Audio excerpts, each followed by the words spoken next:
예수님은 나의 왕, 나의 주인, 나의 생명이십니다. 하나님 아버지, 이스라엘 백성이 여호와를 잊어버리고 바알을 섬기니 적국에게 넘기시는 안타까운 주님의 결정을 봅니다. 하지만 이스라엘 백성이 여호와께 부르짖으니 구원자인 사사를 보내시는 모습을 봅니다. 하나님 없이 살아가는 이 사회가 되지 않도록 다스려 주옵소서. 예수님의 이름으로 기도합니다. 아멘. 오늘 읽을 말씀은 사사기 3장부터 5장입니다. 이 말씀의 핵심은 첫째, 이스라엘 백성이 여호와 앞에서 악을 행하자 하나님은 사사들을 보내기 시작했습니다. 둘째, 여호와의 영이 첫 번째 사사인 온니엘에게 임했습니다. 셋째, 드보라와 바락이 노래를 만들어 여호와를 찬송했습니다. 3장, 전쟁을 알지 못하는 다음 세대를 위하여 하나님은 가나안 민족들을 남겨두셨습니다. 그런데 이스라엘은 이방 민족들과 혼인하며 그들의 신들을 섬겼습니다. 이스라엘이 주님 앞에서 악을 행하자 주님은 모압 왕을 강성하게 하셔서 이스라엘을 지배하도록 하셨습니다. 왜 하나님은 이스라엘 백성들에게 전쟁을 가르쳐 주시기를 원하셨을까요? 하나님은 약속의 땅에 가나안 원주민을 남겨둠으로써 전쟁을 경험해보지 못한 다음 세대들에게 전쟁을 가르쳐 주시기를 원하셨습니다. 그 이유는 이스라엘 백성들에게 전쟁의 승패가 군사의 숫자나 무기의 우수함에 있는 것이 아니고 오직 하나님의 도우심에 있다는 사실을 깨닫게 하기 위함입니다. 이스라엘 자손이 하나님을 저버리고 바알과 아세라를 섬겨 주님 보시기에 악행을 저질렀습니다. 하나님이 크게 노하시어 메소포타미아 왕 구산 리사다임의 손에 넘기니 8년 동안 그를 섬겼습니다. 이스라엘 자손이 주님께 부르짖자 하나님께서 구원자 갈렙의 아우 그니스의 아들 온니엘을 보내셨습니다. 그가 이스라엘 최초의 사사입니다. 주님의 영이 온니엘에게 임하니 그가 구산 리사다임을 쳐서 이길 수 있었습니다. 온니엘이 죽을 때까지 40년 동안 전쟁이 없었습니다. 이스라엘 백성이 다시 주님 보시기에 악한 짓을 했습니다. 주님께서 이번에는 모압과 에글론을 강하게 하셔 이스라엘을 대적하게 했습니다. 에글론은 암몬 자손과 아말렉 자손과 연합하여 여리고를 점령했습니다. 이스라엘이 18년 동안 모압 왕 에글론을 섬겼습니다. 이스라엘이 주님께 부르짖자 주님은 베냐민 지파에서 왼손잡이 에훗을 세우셨습니다. 에훗은 이스라엘이 모압에게 공물을 바칠 때를 이용하여 모압 왕을 암살하고 에브라임 산간 지방에서 이스라엘 군대를 모아 모압 군대와 싸워 승리를 거두었습니다. 그들이 죽인 모압 군인의 수는 모두 10,000명이었습니다. 그 뒤로 80년 동안 이스라엘에 전쟁이 없었습니다. 모압 왕 에글론을 암살한 에훗의 용기는 높이 살만하고 이스라엘을 모압의 압제에서 해방시켜준 것은 맞지만 에훗의 암살 행위가 하나님의 계획이라고 말할 수 없습니다. 이는 사사시대의 낮은 도덕성이 반영된 결과입니다. 결과가 선하다고 할지라도 인간은 자신의 행동에 대하여 개인적으로 책임을 져야 합니다. 하나님의 선하신 뜻은 하나님의 언약이나 그분의 성품과 배치되거나 모순되는 행동을 요구하지 않습니다. 하나님의 백성은 옳은 일, 바른 길로 걸어가야 합니다. 에훗 이후에 아낫의 아들 삼갈이 일어나 소모는 막대기로 블레셋 사람 600명을 죽이고 이스라엘을 구원했습니다. 소모는 막대기의 길이는 약 2m 정도이고 한쪽 끝은 끌처럼 되어 있어서 평상시에는 밭을 경작하는 데 사용했고 싸울 때에는 창으로 사용할 수 있었습니다.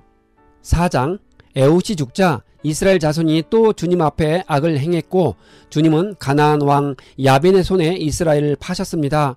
하나님은 택하신 백성이 이방 민족에게 패배하도록 허용함으로써 그들을 파셨습니다. 이스라엘에 대한 이방 나라의 지배는 절망적인 압제하에서 실질적인 노예 상태를 의미합니다. 모세는 이스라엘 백성이 하나님께 불순종하면 하나님에 의해 원수들의 손에 팔리게 될 것이라 경고했었습니다. 그때 이스라엘의 사사로 여선지자 드보라가 세움을 받았습니다. 그녀는 바락에게 여호와께서 야벤의 군대 장관인 시스라와 그의 군대를 넘겨줄 것이니 10,000명을 거느리고 전쟁에 임하라고 하였습니다. 바락은 혼자 가기를 주저하며 드보라의 동행을 요청했습니다. 바락은 드보라를 통해 전해드는 하나님의 소명을 자신이 감당하기 어렵다고 생각했습니다. 따라서 여선지자이며 사사인 드보라의 도움을 받기 원했습니다.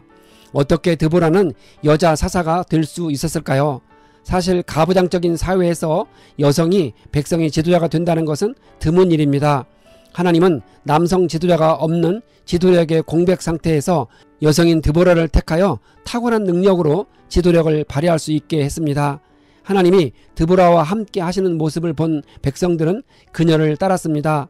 바락도 드보라를 의지하고 나아갔습니다. 바락은 철병거로 무장한 시스라와 싸워야 했습니다. 가나안 족속은 사사시대 이전부터 철병거로 무장했는데 고대 사회에서 철병거는 지금의 탱크와 같이 강력한 힘을 발휘했습니다. 바락이 철병거 부대와 싸워 이길 수 있었던 것은 하나님의 도우심이 있었기 때문입니다. 그들이 싸운 곳은 기손강 유역이었는데 그 강은 겨울철 우기를 제외하고는 강바닥이 항상 드러나 있었습니다. 시스라의 철병거 부대는 안심하고 그곳에 진을 쳤습니다. 그때 갑작스러운 폭우로 기손강이 범람하여 시스라 부대를 덮쳤습니다. 그 결과 철병거는 진흙탕 범벅이 되어버려 무용지물이 되니 바락이 물리칠 수 있었던 것입니다. 시스라는 바락과의 전투에서 패하고 도망자 신세가 되었는데 하벨의 아내 야엘의 장막에 숨었다가 그녀에 의해 허무한 죽음을 당하고 말았습니다. 유목민인 베두인 족속의 장막을 세우는 일은 주로 여인들이 맡았습니다. 야엘은 평소 망치로 말뚝을 박는 일에 익숙했기 때문에 깊이 잠든 시스라의 관자놀이에 말뚝을 대고 내리쳐서 죽일 수 있었습니다. 야엘이 시스라를 죽인 것은 그녀의 남편인 겐사람 하벨이 이스라엘의 대적인 가나안과 우호적인 관계를 유지하는 것에 대해 동의하지 않았기 때문입니다. 마치 여리고 기생 라합이 하나님 편을 들어 이스라엘을 도와준 것과 같은 이치입니다. 하나님은 드보라와 야엘이라는 여인을 통해서 적군의 장수를 처치했습니다. 이 장면에서 여성의 용감한 행동이 얼마나 큰 공헌을 했는지를 볼 수 있습니다.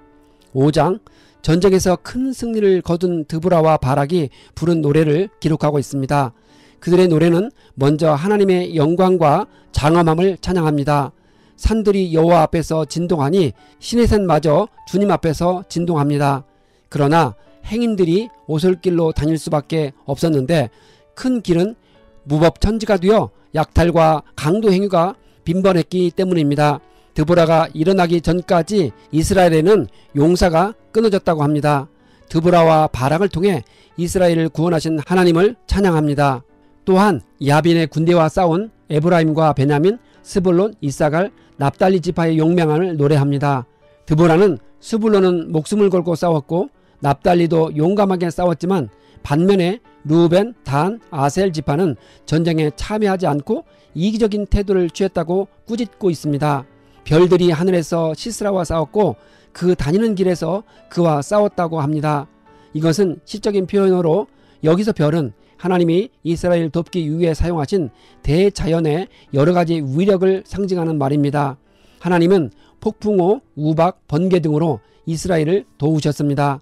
그 결과 이스라엘은 보잘것없는 무기를 가졌지만 철병거를 가진 시스라 군대를 물리칠 수 있었던 것입니다. 말뚝으로 시스라를 죽인 용감한 여인인 겐사람 야엘은 이스라엘 사람이 아니었습니다. 그럼에도 불구하고 이스라엘을 오랫동안 압제하던 가나안 왕 야벤의 군대 장관이 시스라를 담대하게 쳐 죽였습니다. 드보라는 야엘의 용기 있는 행동을 크게 칭송함으로써 이기적인 생각으로 전쟁에 참여하지 않은 사람들을 부끄럽게 만들었습니다. 시스라를 기다리는 그의 어머니에게 임한 저주를 노래하고 있는데 이것은 실제 이야기가 아닙니다. 드보라는 전쟁을 놓고 시스라 어머니가 느꼈을 감정을 시적으로 묘사하고 있는데 이는 승리자의 큰 기쁨에 비해 패배자의 처량함을 더욱 돋보이게 만드는 수사학적인 표현입니다. 주의 원수들은 망하고 주를 사랑하는 자들은 힘있게 해주시기를 구하며 노래를 끝냅니다. 그 땅에 40년간 평온했습니다.